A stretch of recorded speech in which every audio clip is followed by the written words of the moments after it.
Welcome to the deep dive. Today, we're getting into the U.S. Constitution.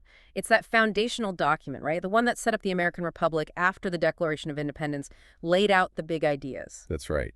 And one of the most, well, ingenious parts of it is how it tries to make sure no single part of the government gets too much power. Exactly. That's what really fascinates me. It's this built-in design to, prevent any one group from just taking over. Absolutely. The people who wrote it, the founders, they weren't just, declaring they were free. They were really thinking hard about building a government that wouldn't become the very thing they fought against. A tyranny, basically. Precisely. They wanted to avoid concentrating power based on their own experiences with the British Crown and Parliament. That was fresh in their minds. Right. So for this deep dive, let's really zero in on why this whole idea of checks and balances was just so important to them. What made them build this, complicated system? Well, think about it from their perspective. They had seen firsthand how power, when it's unchecked, could lead to abuse and trampling on people's rights. They were determined not to let that happen again. Okay, so let's break down checks and balances itself. What does that actually mean, practically speaking? In simple terms, it's a system. Each of the three main branches, the executive, that's the president and their team, Right. the legislative, which is Congress, The House and Senate. yep, and the judicial, the courts. Yep. Each one has certain powers that let it limit or check what the other two can do. So they all kind of keep each other in line? That's the idea. Yeah. It creates a balance. Like having multiple locks on a door, maybe, makes it harder for any one person or branch to just run away with all the power. That makes a lot of sense. A team effort almost where no one's the sole boss. Exactly. It's a core principle, really fundamental to how the American government is supposed to work. Okay, so let's look at some specific examples. How can the president, the executive branch, check Congress? Well, one of the biggest tools the president has is the veto. Ah, the veto. Heard of that. Right. So Congress passes a bill, a proposed law. It goes to the president's desk. If the president doesn't like it or thinks it's bad policy, they can veto it. Which means It means they reject it. They essentially say no and send it back to Congress. Okay, so the president can just stop a law cold. That sounds pretty powerful. It is definitely a significant check. But, and this is key, it's not necessarily the final word. Ah, okay. So Congress isn't just stuck. Nope. Congress has its own check on the president's veto. It's called an override. An override. Right. How does that work? If the president vetoes a bill, Congress can vote on it again. But this time, they need a supermajority. Supermajority, like more than just half. Way more. Usually it's 2/3 of the members in both the House and the Senate have to agree to pass the bill over the president's veto. Wow, 2/3 in both. That sounds tough to get. It is tough. It means there has to be really broad agreement in Congress that the bill should become law, even if the president disagrees. It's a check on the check, you could say. A check on the check. I like that.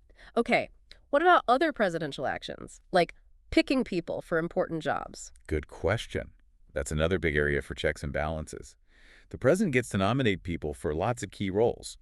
Think cabinet secretaries, heads of agencies, and federal judges. Big ones like Supreme Court justices, too. So the president picks them. The president picks them, yes, nominates them, but they don't just start the job automatically. The Senate gets a say. The Senate, part of Congress. Exactly. The Senate has the power of confirmation. They review the president's nominees, hold hearings sometimes, and then vote on whether to approve or reject them. Ah, so the Senate has to agree with the president's choice. That's right. It prevents a president from just stacking the government or the courts with, only people who see eye to eye with them. It forces some level of consensus, or at least forces the president to pick people who can win Senate support. Okay, that makes sense. It's a legislative check on the executive's appointment power. What about things like agreements with other countries? Treaties? Yep, another check there too.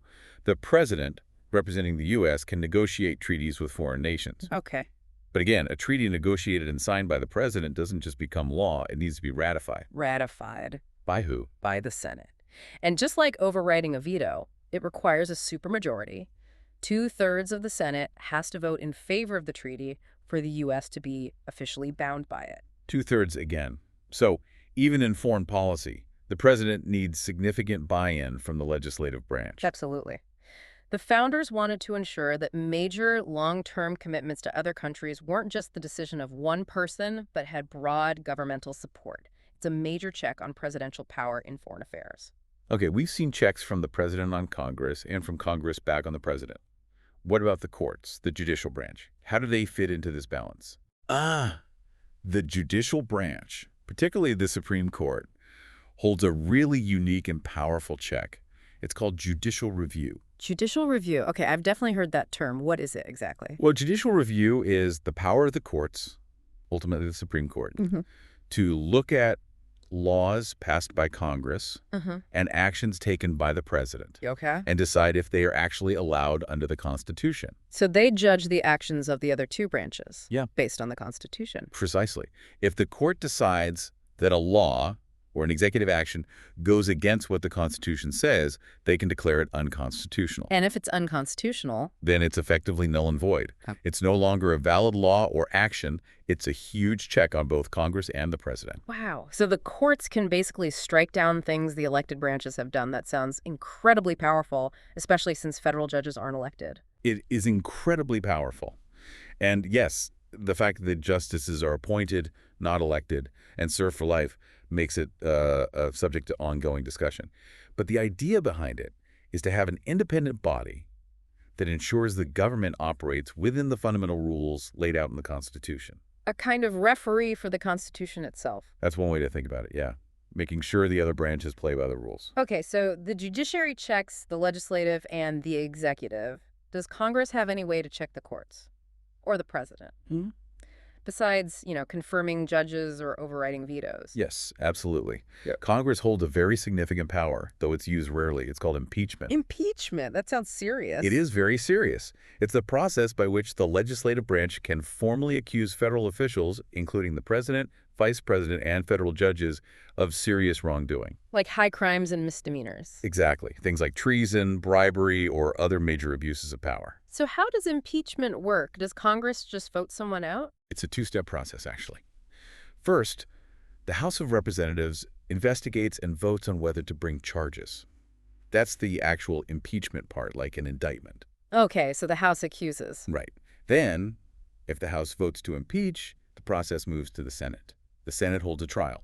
A trial, like in a courtroom. Similar, yeah. Senators act like a jury, House members can act as prosecutors, and the Chief Justice presides if it's a presidential impeachment. To actually remove the official from office requires conviction by the Senate. And conviction requires... Another supermajority. Yeah. A two-thirds vote in the Senate is needed to remove the official. Two-thirds again. That high bar keeps coming up. It does. It shows these major checks are designed to require broad consensus and aren't meant to be easy or politically convenient tools.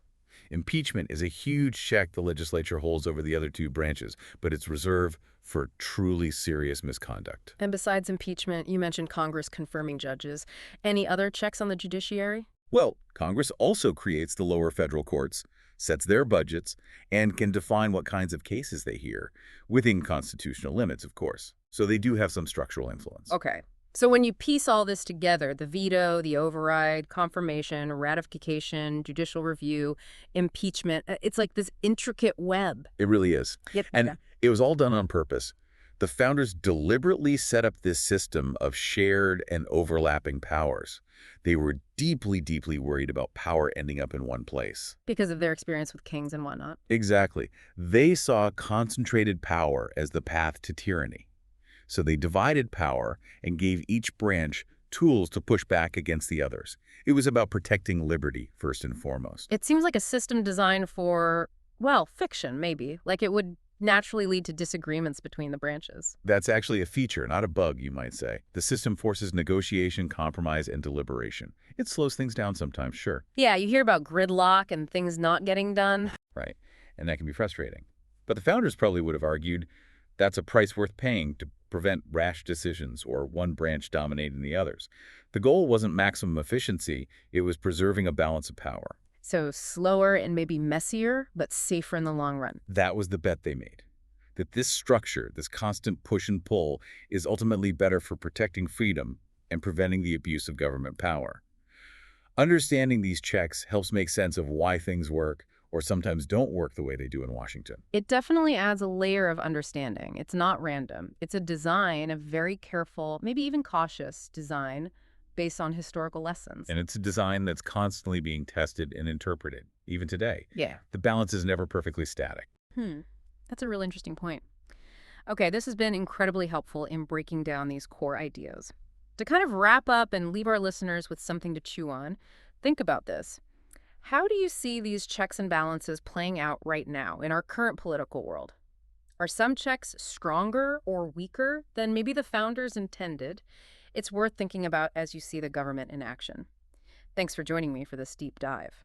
What was the primary reason the creators of the U.S. Constitution established a system of checks and balances? Give one specific example of how the legislative branch, Congress, can limit the power of the executive branch, the president. In your own words, explain the main purpose of judicial review.